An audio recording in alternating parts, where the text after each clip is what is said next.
folks, today's card is going to be really simple. It's a one-layer card. We're not going to do any adhesive stuff.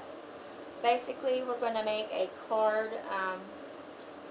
with a background and a sentiment on it. So if you don't have pattern paper, you can make your own. I'm going to be using a background stamp from Stampin' Up. I love this one. It's called Gratuitous Graffiti.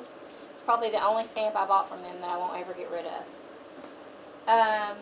We're also going to be using sentiment stamps from Inkadinkado.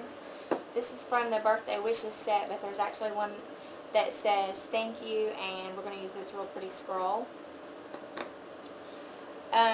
The premise for today's card basically is to do your background, but where your sentiment's going to be, you want to leave clear. So basically you're going to stamp where, like the part that you want clear, and cut it out. That's making a mask. You're going to use that as a mask. You need to pick your ink colors. Each card we're only going to use one color of ink. I'm going to be using Bermuda Bay from Stampin' Up! For this one. I started out trying this technique with Color Box Chalk ink, and it looked okay. The only problem was the lighter stamp on the back for the colors that I wanted to use. You almost couldn't see it, so I switched and we're going to use Stampin' Up! Instead. But you can try it out with different inks and see if it works or whatever. So you're going to take your card. These are just standard size cards, and actually they have flowers on the inside. I don't remember where I bought these at. I really don't. I'm sure they were clearance somewhere though. I think they were graduation cards. And the flower is actually supposed to go at the top of the card, so when the person opens it, there's a flower at the top. But that's okay because I think it's cute on its side, or you could stamp over it if you didn't want it or whatever.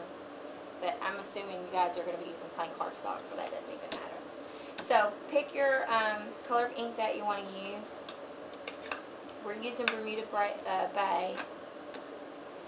This is the scroll and the thank you. I went ahead and put them on the block together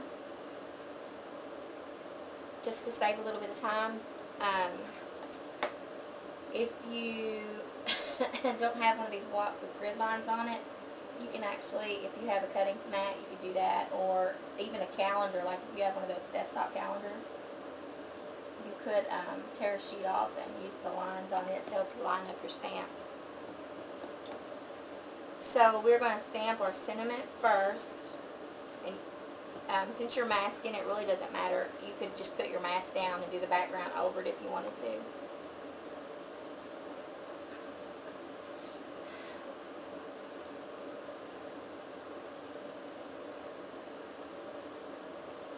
Get your sentiment where you want it.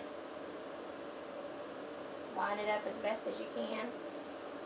And stamp. And the sentiment you want darker than what you're going to do your background. And I'm going to show you how the easiest way to do that. The easiest way to get a lighter background than your sentiment stamp when you're using the same color ink is to just stamp off one time before you stamp on your actual card. So just grab some scrap paper or whatever and stamp off once. And then this is the fun part. You just take your mask, lay it on your card, take your background stamp, and stamp.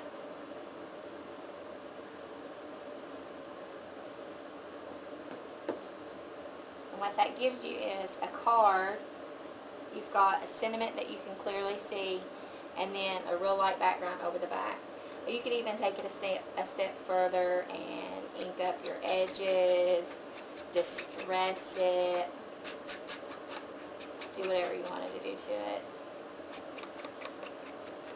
And if you didn't want it to be a one-layer card, you could always add some embellishments or a pretty border.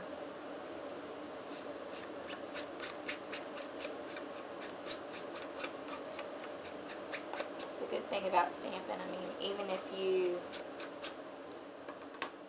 think it's a disaster, somebody else